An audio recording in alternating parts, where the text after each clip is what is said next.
arrêtons-nous un petit peu sur les Minnesota Timberwolves qui sont 4e de la conférence Ouest, bilan de 26 victoires et 14 défaites. Puis surtout hier soir, une, parmi tant d'autres, victoire probante face aux San Antonio Spurs avec une défense sur Victor Wembanyama, etc. Palette jeudi sur cette défense sur Victor. Palette sur Julius Randle qui défend magnifiquement sur Wemby. Mais on est là pour parler des Wolves. Les Wolves vont très très bien. Ça enchaîne des victoires, je le disais, un 4e de la conférence Ouest et avec toujours les mêmes choses qu'on aime beaucoup avec cette équipe. Une équipe physique, une équipe avec une hiérarchie assez claire et une équipe surtout sans meneur de jeu. Exactement. Alors, c'est la deuxième fois cette année qu'on parle des Minnesota Timberwolves. Et c'est vrai que la première fois on en avait parlé, on disait il y a des choses pas mal, il y a toujours des comportements un peu curieux et suspects de la part d'Anthony Edwards hors basket, parce que ça reste un basketteur magnifique, même si, encore une fois, sur le début de saison, parfois dans les money time, on aurait aimé qu'il soit un petit peu plus clutch. J'ai l'impression que sans bouger vraiment l'effectif, ils ont réussi à combler ces Ils ont même perdu Alexander Walker. En plus. Donc, non, mais d'accord, mais depuis le début de saison, je te parle. Mais ils ont perdu quand même, les Canadiens, Alexander Walker. Et du coup, je trouve que sur le rôle de meneur de jeu, Anthony Edwards s'en charge et joue plutôt juste. Après, ils ont aussi des formes de jeu où t'es pas obligé du coup d'avoir un meneur de métier qui est obligé de monter la balle, de jouer tout de suite des pick and roll pour décanter des choses. Il y a beaucoup de systèmes qui commencent avec des pin down pour sortir à 45 et donc on met vite la balle dans l'aile et derrière du mouvement, donc ça simplifie un petit peu la tâche du numéro 1. Ils ont aussi un petit peu relancé aussi Bones Island qui sortait de loin de là. Donc, comme quoi le carrière NBA s'est fait de haut et de bas et là en ce moment c'est plutôt bien les montagnes russes. Hein. C'est Aqualand son truc. Et du coup ils ont réussi à combler comme ça. Et puis par contre, n'oublions pas, je trouve que cette équipe-là, parfois quand on parle de Minnesota, on oublie trop souvent que c'est une équipe régulière, qui sort de 2 finales de conf dans la conférence Ouest, qui s'appuie derrière sur une défense, sur un jeu ultra physique et qui a des valeurs sûres défensivement. Anthony Edwards est un défenseur élite. Jaden McDaniels, je t'en parle même pas.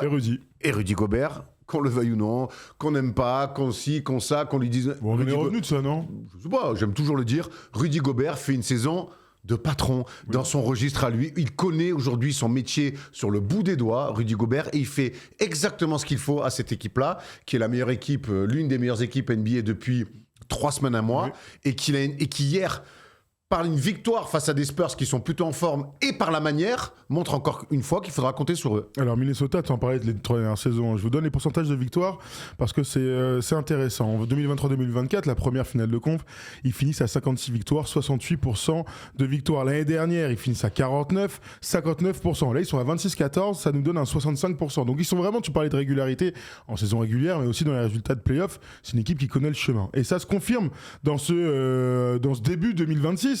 Puisqu'ils ont enchaîné 4 victoires à Miami, à Washington, contre Miami, cette fois-ci c'était à Minneapolis, contre les Cavs, il y avait un back-to-back là contre les Cavs, ils ont gagné le premier, ils ont perdu le deuxième 146-134 dans un match de défense, et donc le match face à Victor Wembanyama et les Spurs, une victoire 104-103 avec une dernière action, plus globalement une fin de match, un match où les Spurs ont dominé, et où DiVincenzo a eu un coup de chaud, mon ami.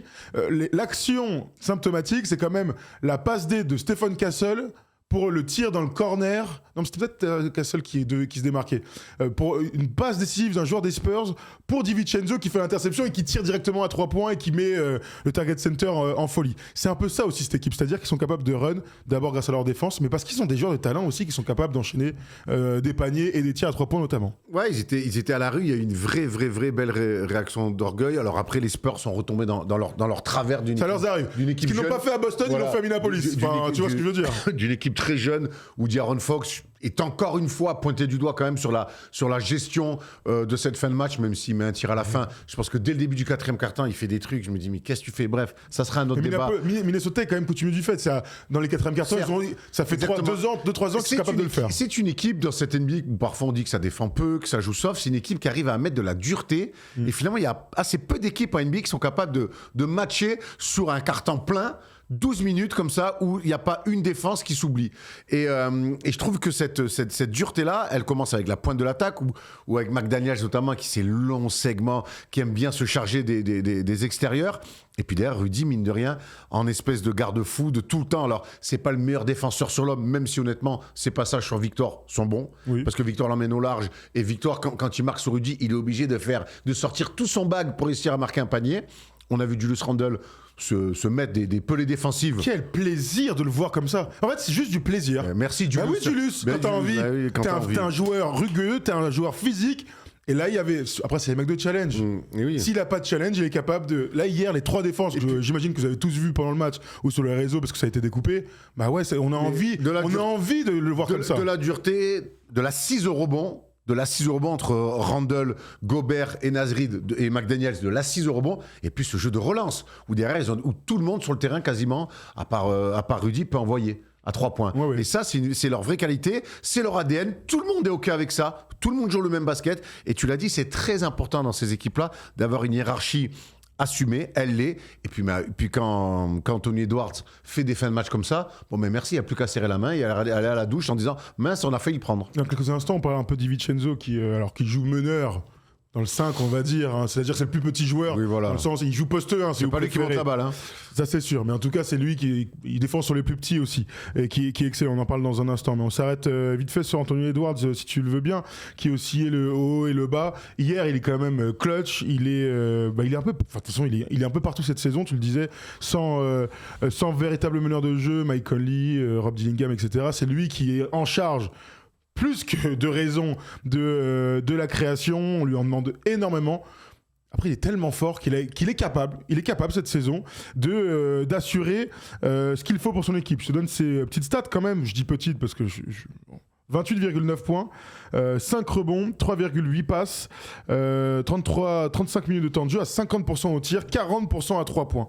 C'est quand même des stats exceptionnelles qui vont l'envoyer, a priori, dans le 5 du All-Star Game, on en parle tout à l'heure. Puis la gueule des tirs, quoi. Ouais. Là, dans le Money Time, il prend le premier tir à 3 points à 45, là, un peu avant, dans le elbow. C'est un tir de très, très haut niveau. Derrière, il va poster Stephen Castle. J'ai l'impression qu'il a posté un espoir qui est venu dépanner chez les pros. Et puis derrière, il va mettre ce magnifique lay-up sur la tête de la défense des Spurs avec le Gortat screen de Julius Randle sur Stephen Castle.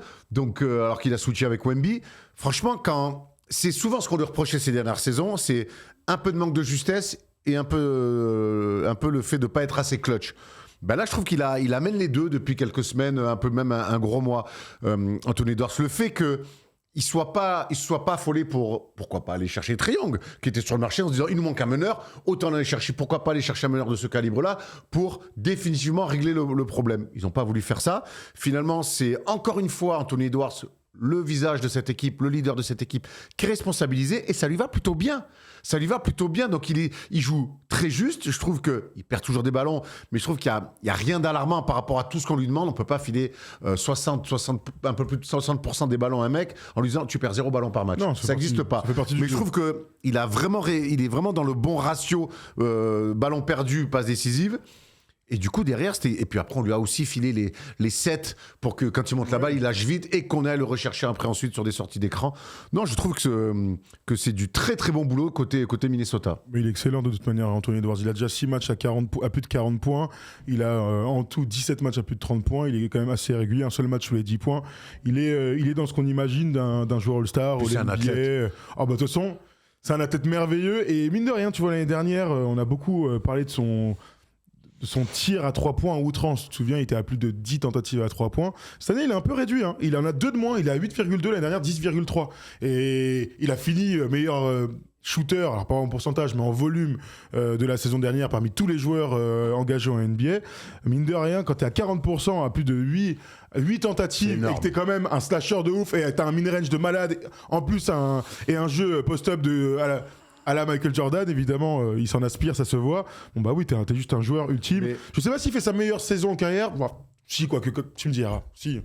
Tous les joueurs. Si. T'as pas remarqué que tous les joueurs qui à mon nez se sont dit allez, je vais un peu plus shoot à 3 points, ont été dans un excès la première année. Et l'année d'après, ils trouvent un peu plus le juste milieu. C'est vrai. Pas Victor, on l'a vu, t'as tout à un moment donné le faisait. Après, c'est toujours pareil la NBA. Tu te cherches individuellement aussi, et puis après, tu réduis. Ça reste un mec qui a 24 ans. Hein. Ça, j'adore dire qu'il a 24 Et qui arrive à maintenir quand même des résultats. Tout à fait. Avec cette franchise-là, ça fait 3 saisons maintenant que 2 en tout cas d'affilée où il emmène son équipe en finale de conf. Et cette équipe de Minnesota-là et s'installe durablement alors qu'ils sont jamais attendus. Ils sont jamais attendus aussi haut. Encore une fois, ils sont 4e là au moment où on fait cette émission de la conférence Ouest. Je trouve qu'on le dit pas assez, mais c'est que Anthony Edwards fait surperformer son équipe, voilà plutôt. Ouais, absolument. Je te donne quelques stats pour l'équipe. On revient au global. Après, on parlera de Rudy Gobert. Donc 6e attaque au rating. Ça, c'est une belle prouesse. Mais en même temps, ça s'explique puisque c'est quand même une équipe qui shoot à 37% à 3 points, c'est le 8e meilleur score de toute la NBA. C'est une équipe qui va énormément sur la ligne de lancers francs aussi. C'est la 6e équipe qui produit le plus de lancers francs dans tout ça. Et c'est la 5e équipe aussi au pourcentage global dans le jeu, ils sont à 48%. C'est une équipe qui en fait... Rebond off, t'as pas rebond off parce que hier, par exemple, face aux Spurs, il est massacre. Hein. Rebond off, ils sont 18e finalement. Bon, hier, 11 rebonds. Ils sont 7e au rebond défensif. Hier, face aux Spurs, il les abîme là-dessus. Tu as de l'adresse, de l'efficacité. Tu as une bonne défense forcément autour de Rudy Gobert, 7e équipe qui produit le plus de contres. Bon, c'est une équipe que l'on connaît, il n'y a pas de doute. Parle-moi un petit peu de la saison de Rudy Gobert, qu'on a vu faire quelques perfs au scoring et qui va être encore parmi les favoris pour le défenseur de l'année. Hein. Clairement, il a commencé tranquille, Rudy Gobert, presque un petit peu trop. On s'est dit alors Rudy, mais finalement, je le sens lui en phase. Dans ses interviews d'après-match, je le sens en phase. J'ai l'impression qu'il s'est libéré de pas mal de choses qui pouvaient peut-être le déranger à une certaine époque, hors basket. Aujourd'hui, il fait son métier et il le fait très bien. Et dans son registre, qui est toujours très important en NBA, c'est d'avoir ce grand-là, cette tour de contrôle sur les drop coverage, au pick and roll, qui sont toujours très importants. Je trouve que Rudy, il est 92, hein, donc il a 34 ans. Hein. Tout à fait cette année. Il va les avoir cette année. Gros, moi, quand je le vois être capable de monter sur Victor, de toujours faire les efforts sur les pas défensifs, latéraux. Aujourd'hui, Rudy, il fait exactement ce pourquoi il est Rudy et pourquoi on le met sur le terrain. Et voilà, et j'ai l'impression que tout le monde a confiance en lui, tout le monde sait défensivement que derrière, il est là. Et à commencer par les attaques adverses. Donc aujourd'hui, Rudy, oui, il a 11 et 11. Il est capable de faire un petit peu quand le jeu lui propose de faire un petit peu plus. Mais en tout cas, il a des minima, je trouve, qui sont très élevés. Et ça assure tout le temps un minimum défensif à cette équipe. Je vous donne ces stats avant de vous donner aussi le fait qu'il va être, donner l'info qu'il va être suspendu après sa nouvelle flagrante. Hein. Après avoir défendu sur Victor, vous avez vu, il a mis son pied maladroitement. Il était chaud. Il était pris dans son élan. Il fait du 52 en même temps, le mec. Et donc Victor a failli se faire une entorse. Heureusement, on sait en plus qu'ils se connaissent très bien. Donc, il était cool ce duel franco-français. Des duels de mecs de plus de 2m16 dans des trucs au large, c'est quand même des drôles de trucs qu'on est en train de voir. C'est grâce à Victor et c'est parce que Rudy accepte ce défi. Je vous donne ses stats pour cette saison. À Rudy Gobert, il a 11 points, 11,4 rebonds, donc il est clairement dans ses moyennes en carrière. Et au bloc, il est à 1,7. Bon, il est exactement dans ce qu'on peut imaginer. Et je vous le redis, hein, mais si Victor ne fait pas les matchs, les fameux 65 matchs là, et Rudy va être en pole position pour devenir le recordman des défenseurs de l'année. Hein. On sait que c'est un Hall of Famer, Rudy, sans aucun doute avec ses 4 titres, mais s'il passe à 5, bravo mon grand. S'il va au bout, hein. Bravo. C'est plus le hasard là quand même. Ça fait plus longtemps que c'est plus le hasard. Faut le dire au Shaq. Hein. Oui. Le Shaq est toujours en train de s'énerver. C'est à lui qu'on s'adressait évidemment. Tu m'étonnes. Bon, continuons de parler de cette équipe et du fait qu'ils n'ont pas de meneur de jeu. Et que la question qu'on va se poser un petit peu plus tard parmi les destinations, c'est est-ce qu'ils ont intérêt à faire un gros meneur de jeu ? Il y a notre ami Ja Morant qui est sur le marché et évidemment Minnesota revient dans les rumeurs. Je trouve qu'aujourd'hui ils ont trouvé des solutions pour pallier ce manque-là. Et ça marche plutôt pas mal en saison régulière.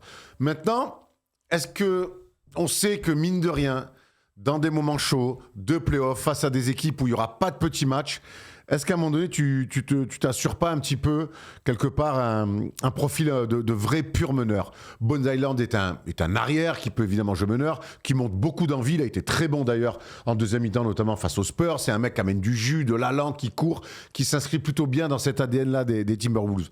j'ai du mal à croire que ça soit lui qui va pouvoir tenir un peu la c'est boutique. pas le genre, c'est un combo scoreur. Maintenant, on va arriver aussi en play-off avec Anthony Edwards qui va prendre sur le rable des défenseurs qui vont alterner sur lui. On va lui demander aussi encore peut-être plus de choses. Si on peut le délester peut-être de ce rôle-là, de jouer très très juste pour tout le monde et de lui accorder peut-être un petit peu plus de marge d'erreur pour peser encore un peu plus sur les défenses, notamment au scoring. Donc à voir, il y a une trade deadline, ça serait pas malvenu pour moi, pour les Timberwolves, de quand même regarder ce que le marché peut offrir et de pourquoi pas aller sur un meneur de jeu académique un peu plus. Alors il y a plusieurs questions qui se posent. Je vous le disais tout à l'heure, DiVincenzo excellent dans un rôle pas vraiment de meneur de jeu, c'est évidemment un arrière shooter, scoreur. Il a enchaîné 4 matchs là, il sort des matchs à plus de 20 points, il est ultra important dans cet effectif. C'est pas un meneur de jeu. Pourquoi ils sont pas allés en finale NBA alors qu'il y avait des fenêtres, c'est-à-dire que tu vas en finale de conf? C'est parce que pour moi, il leur manque cette stabilité d'un mec qui soit meneur et bon meneur. Je dis pas un fort meneur, mais au moins un bon meneur. Donc la question qui va se poser, c'est est-ce que tant qu'ils ne font pas ce choix d'aller chercher quelqu'un d'assez bon pour être à côté d'Anthony Edwards, eh ben, ils vont toujours être limités à avoir cette espèce de plafond il va être obligé de surperformer. Ils sont déjà pour moi surperformants. Oui, mais il va être encore obligé de le faire. Bah, s'ils vont en finale de conf, voire plus. Au vu de l'effectif de la concurrence, s'ils retournent en finale de conf, ça fait 3 fois. Mais s'ils perdent une nouvelle fois en finale de conf avec le même effectif, la question je me la pose, il y a Ja Morant qui est là, qu'est-ce que tu es prêt à sacrifier? Est-ce que tu es prêt à sacrifier un mec comme Naz Reid, qui a prolongé l'été dernier, qui est dans le projet depuis longtemps, qui s'éclate dans ce rôle de pistolero cinglé? Naz Reid n'est absolument pas un pivot, hein, disons-le, hein, c'est clairement un poste 3 au mieux. Hein. Oh, c'est un deuxième arrière pour moi. Il attaque, il fait des trucs de décalage. Qu'est-ce que ça part vite. Ah ouais, incroyable. Qu'est-ce qu'il envoie le cochon? Est-ce que Minnesota serait capable d'aller d'oser, ou je sais pas comment le prononcer, de lâcher Naz Reid qui est là depuis le début? Ils savent que cet effectif-là, ce dont est capable cet effectif-là, qui a perdu quand même Karl Anthony Towns il y a 2 ans, qui a perdu Qui a été changé pour le coup. Oui, d'accord, mais qui a perdu... Nickel Alexander-Walker, pour le coup, ils l'ont perdu. Nickel Alexander-Walker, ils l'ont perdu, et qui arrive quand même encore à performer. Ils savent cet effectif, l'expérience qu'ils ont dans le cœur, et l'âme qu'ils peuvent avoir en play-off. Ils savent aussi que la dernière marche pour aller en finale NBA, il leur manque toujours quelque chose. Et ça fait 2 ans d'affilée. Mm-hmm. Et forcément, quand tu regardes ce roster, oui, Kat a été changé, Randle est arrivé, finalement, Randle fait largement la maille aussi.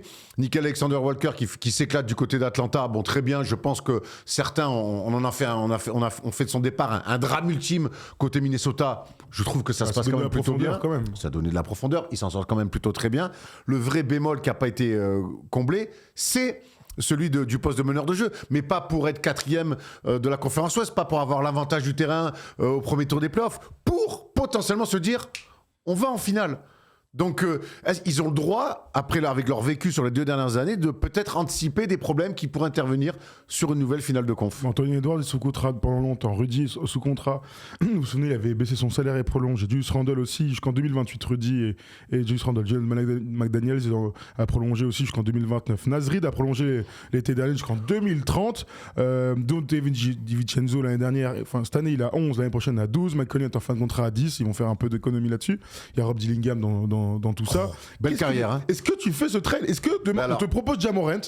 La Ja Morant, on en parle tout à l'heure pour les destinations, mais sur Minnesota, si t'es Minnesota, tu oses le faire? Il faut lâcher Naz Reid au moins. En tout cas, je pose la question parce que je trouve que c'est une équipe qui est très équilibrée. C'est une équipe qui est menée, l'idée par un joueur particulier, un joueur un peu fantasque. Est-ce que l'associer à un autre joueur fantasque comme Ja Morant? Gros risque, dis-le. Gros risque. J'ai envie. Mine de rien, cette équipe, elle est là, elle est équilibrée autour d'Anthony Edwards, qui est un fou génial. Tu vois ce que je veux dire? Oui. Avec des déclarations, j'ai toujours parlé, je le dis depuis 2 ans, que le leadership d'Anthony Edwards, pour moi, il me va, parce qu'autour de lui, il y a quand même des gens stables et qu'ils ont trouvé cet équilibre autour de lui. Maintenant, rajouter un mec qui, quand même, depuis 2 ans, 3 ans, brille plus par le fait que ça soit un cinglé, plus que par son basket. N'oublions pas quand même que ça reste un super basketteur. Souvent blessé, et ça, c'est quand même une grosse différence. En plus, au-delà de toutes ses attitudes, c'est que là, il peut. C'est toujours pareil. C'est un risque à prendre. Maintenant, si ça fit, c'est extraordinaire. C'est banco, ouais. Par contre, si ça met un bordel, tu t'en mords les doigts. Et alors, qu'est-ce que tu fais, toi? Je crois qu'au vu de la concurrence de la conférence Ouest, tu fais 2 finales de conf, il faut que tu tentes un coup. Et je crois qu'ils n'ont pas tenté, Trae Young. Moi, je tenterais quand même Ja Morant parce que en l'état actuel, pour moi, tu n'iras pas en finale NBA quoi qu'il arrive. Moi non plus, je serais très surpris. Vous me dites dans le chat, là, si vous avez des idées au-delà de Ja Morant, bien sûr, dites-nous si des meneurs de jeu titulaires, au moins de niveau titulaire, peut-être pas titulaire là, mais de niveau titulaire, qui vous iriez chercher. Je vois pas mal de Chris Paul, mais bon, Chris Paul... Tu peux, pourquoi pas, au final. Oui, tu peux, mais bon, c'est pas lui qui va t'amener en finale NBA non plus, hein. C'est ça le problème. Non, mais il peut, il peut sur. Moi, il me faut un meneur de jeu, un mec qui soit sur le terrain à la fin des matchs. Hein. Je te parle pas d'un mec qui met du lion et tout ça. Non, il faut un mec qui soit capable de finir certains matchs de playoff. Après Chris Paul, s'il faut le signer vite parce que Pépère, le temps qu'il se remette en rythme, même si on sait qu'il est quand même in-shape, que l'année dernière il avait joué les 82 matchs de saison régulière. Bon, là, ça fait quand même un petit moment qu'il n'a pas vu les parquets, mais ça peut être une solution avec. Des limites, mais c'est une solution où tu viens tu le gères Chris Paul, hein, tu vas pas lui filer 25 minutes. Il aura un impact en playoff, Chris Paul. Bon, honnêtement, j'y crois pas une seconde. Je vous donne quelques noms que vous êtes en train de citer là, c'est intéressant. Il y a Sylvain qui nous dit, perso, j'essaierai d'aller chercher Peyton Pritchard du côté de Boston. Ce type de meneur qu'il faut. Je crois pas non plus. On nous parle beaucoup de Jrue Holiday ou Darius Garland. C'est des gros contrats, ça. Hein. Très gros contrats, mais oui, évidemment que tu ramènes Jrue Holiday. Ja Morant aussi. Non, moi demain tu me proposes. Ja Morant, c'est une resta. Je n'ai aucune idée de comment ça pourrait fitter avec Anthony Edwards. Tu me ramènes Jrue Holiday, valeur sûre, il n'y a même pas de débat. Expérience de champion. Alors, gros contrat et il est vieux et souvent blessé. Et Darius Garland, c'est que des mecs qui sont naturellement moins forts qu'Anthony Edwards. Ja Morant, sur le papier, oui, voilà. On peut discuter à leur prime, voilà, à leur prime évidemment. Depuis 2 ans, c'est moins le cas, mais en tout cas, tu rabats quand même des cartes avec un gars qui a besoin de la balle et c'est quand même un duo qu'on a du mal à imaginer vivre réellement ensemble. Hein. Donc, Darius Garland, en tout cas, il y a des gens qui parlent de besoin de la balle, explosif, slasher, donc bon. Il y a un meilleur shooter que l'autre, hein, bien sûr. On nous parle de quoi encore? Kobe White, et souvent on nous parle de Kobe White là. Kobe White qui serait peut-être sur le départ lui aussi, mais Kobe White, j'aimerais bien le voir dans une équipe qui gagne, au moins une fois pour voir sa réelle valeur. En tout cas, c'est intéressant ce que vous dites. On nous parle aussi de Dennis Schroeder. Dennis Schroeder qui est encore en train de se battre là, dans les vestiaires avec les Lakers. Il est pas content. Hein. Attends, apparemment, il y a une droite qui est partie sur Luka. Hein. Luka est un deuxième joueur. Apparemment, il y a eu échauffourée, quoi. Oui, il a été suspendu, quand même. Ouais, j'ai lu qu'il l'avait attendu dans le couloir. Je crois qu'il y a un match en disant, moi, tu me parles pas comme ça. Après, ils se foutaient, vous avez vu, ils se sont cherchés tout du long, au point que Luka ait dit t'aurais dû signer ce contrat, là. En fait, il dit tu peux pas m'insulter comme ça sur le terrain et après faire comme si de rien n'était. Après, Luka, apparemment, il a attendu gentiment la sécurité dans le vestiaire. Sachant que c'est des gars qui se croisent tous les étés, avec l'Eurobasket, etc. L'animosité est réelle entre deux joueurs qui se connaissent bien. Tu m'as dit quoi, Tom, pardon? Ouais, il a voulu frapper, me dit Tom. Il n'y a pas une droite, mais il y a eu un... tu connais... Hop. Ça n'a pas marché, apparemment. En même temps... On nous parle de Keyonte George aussi. C'est Tom qui propose ça. S'ils arrivent à faire Keyonte George, bravo à eux. Hein. Faut envoyer la moitié de l'état du Minnesota. Il y a du TJ McConnell qui revient aussi. TJ McConnell, frérot, tu le fais, c'est beau, hein. C'est merveilleux, hein. Qu'est-ce qu'il devient, lui? Il me manque tous ces mecs-là. Là. Bah, ils sont là. C'était il y a 6 mois, frère. Ils ont gagné un match sur les Pacers, vous avez vu, hein? 2. Ils ont gagné 2 matchs, mais ils n'ont pas fait exprès. On va dire ça, Andrew Nembhard, qui est excellent. Oh ouais, magnifique. Super. Bon, revenons à notre équipe de Minnesota. On n'a pas parlé de Julius Randle, à part pour sa défense. Julius Randle, il a quand même réussi un truc qu'on avait peut-être un peu du mal à se dire, c'est que il est resté et que ça se passe bien, quoi. Ça se passe bien. La greffe a bien pris de Julius Randle avec les Timberwolves. Julius Randle, c'est un mec, on l'a vu à New York, il a besoin d'être aimé, il a besoin d'être choyé. Et honnêtement, à Minnesota, il est bien tombé. Voilà, il est un petit peu défait de toute la pression que pouvait y avoir quand on est une première ou une deuxième option du côté des Knicks, dans une équipe, on l'a dit, où il y a de l'ambition, mais si tu te fais sortir en demi-finale de conf, il n'y a pas toute la presse locale qui va te tomber dessus. Et je trouve que c'est des... Comme sa meilleure saison, l'une de ses premières grosses saisons, ça a été quand même du côté de la Nouvelle-Orléans. Pareil, encore une fois, dans un contexte plutôt cool. Voilà, j'ai l'impression que ce garçon-là a besoin d'être dans des franchises comme ça, où on est loin des dramas, où on est plutôt choyé.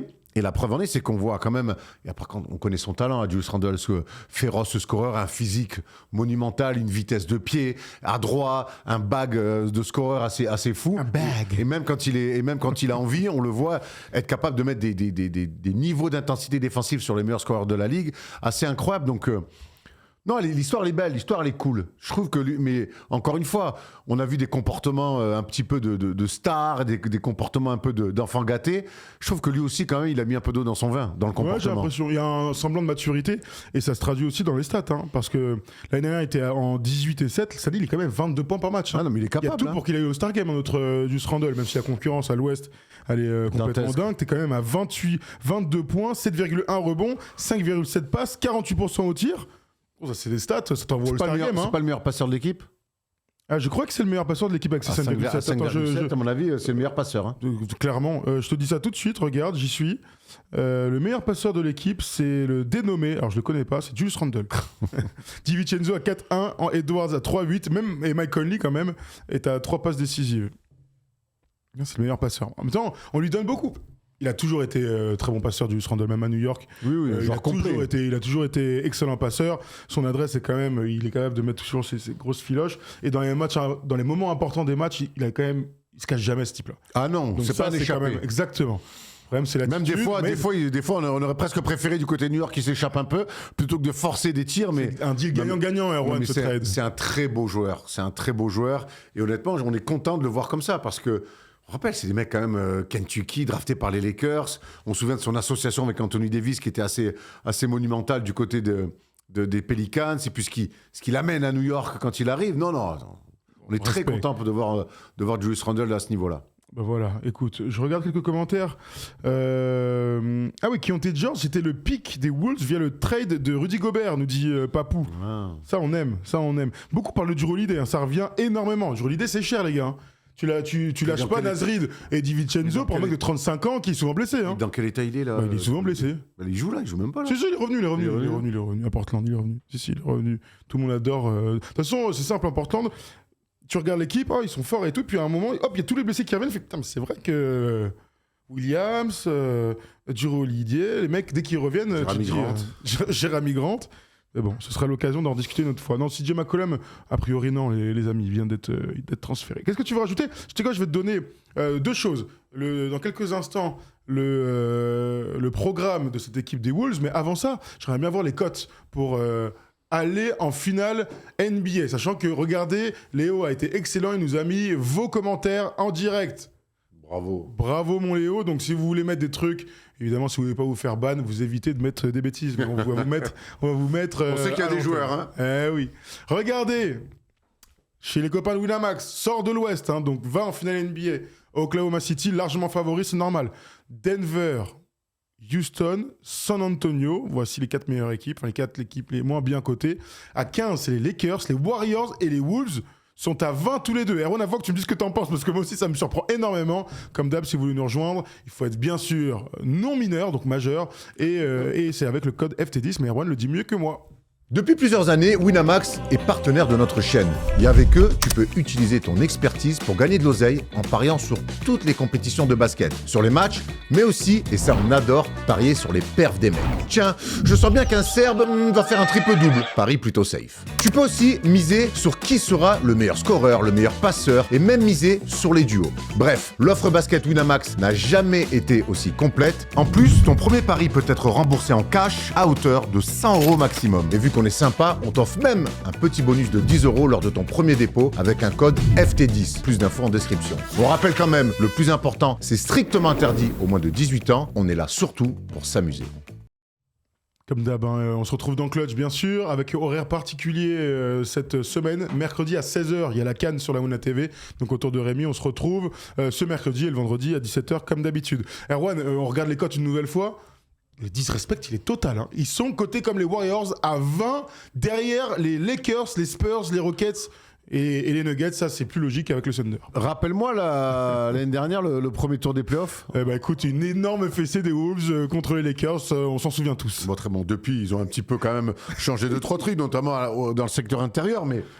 Je trouve que la cote est quand même assez élevée. Tu sais que les Warriors et les Lakers sont toujours un peu surcotés sur les cotes. Ah bah là, pour le coup... Il n'y a rien à dire. Moi, je suis quand même très surpris. Vous savez que j'adore les histoires de chapeaux.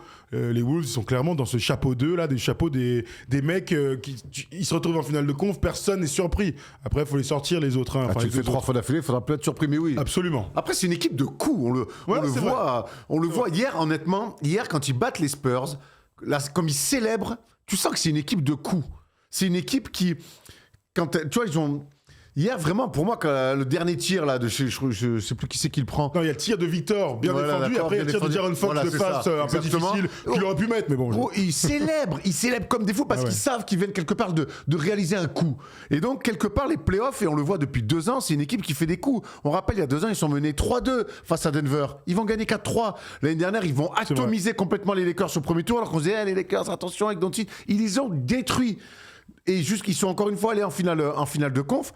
Donc c'est une équipe qui a un vécu. Si on enlève OKC et Denver, qui sont les 2 derniers vainqueurs, enfin pas les 2 derniers, il y a eu Boston entre mais tu m'as compris. De l'Ouest.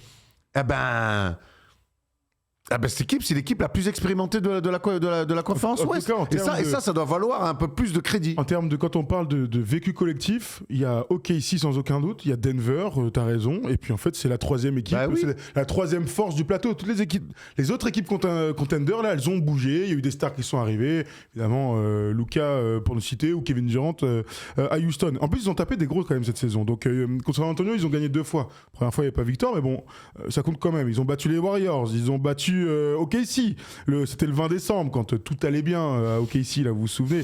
Ils ont tapé New York aussi. Qui est-ce que je peux vous citer encore? Ils ont perdu contre Denver pour le coup, et après on remonte au tout début de la saison, ils ont perdu contre les Lakers 2 fois. Bon, si on devait mettre une piécette sur un Lakers-Wolves sur une série playoff, vous savez que j'aime les Lakers. Il est hors de question que je mette un copec pour cette équipe de mecs qui préfèrent marcher plutôt que de jouer dur. Et au basket, ça ne pardonne pas. Bon, je te donne, pour finir, Erwan, leur calendrier. Ils ont un road trip là. Milwaukee, Houston, encore une fois San Antonio et contre le Jazz d'Utah. Voilà, du 14 au 21. Combien ils font? Milwaukee, ça prend. Oui. Houston va pas très bien. Houston va pas très bien. Donc, gros match à venir. Eux aussi, il va peut-être falloir qu'ils trouvent un meneur. Hein. Ça peut servir au basket. San Antonio dans la revanche. Celui-là va falloir cher. Parce qu'on sait que les Spurs sont une équipe qu'oublie pas. C'est une équipe de revanche. Et en plus à domicile, de toute façon, les Spurs en une saison, en fait, ils vont être ennemis de tout le monde dans la ligue. Mais t'as vu, mais hier là, il prend des lancers francs, Victor. Il se fait siffler maintenant, mais c'est incroyable. Comme il adore ça. C'est particulièrement kiffant. Puis le match contre le Jazz, on aura le temps d'en discuter. Bon, voilà pour cette équipe, toujours aussi ambitieuse des Wolves. Hein, on l'a dit, Anthony Edwards. Discrètement, mais sûrement. Tout à fait, qui est dans sa place, dans ce chapeau 2, à la 4e place de la conférence Ouest. Si vous êtes en replay, vous nous dites ce que vous en pensez. Et si vous donnez le trophée de... défenseur de l'année, si Victor n'a pas les matchs requis, parce que sinon vous savez que Victor va l'avoir haut la main, la NBA n'attend que ça. On a fait le tour sur cette belle équipe des Wolves et on y reviendra dans quelques jours, quelques semaines pour se refaire des débriefs s'il y a des gros matchs joués, notamment celui contre les Spurs.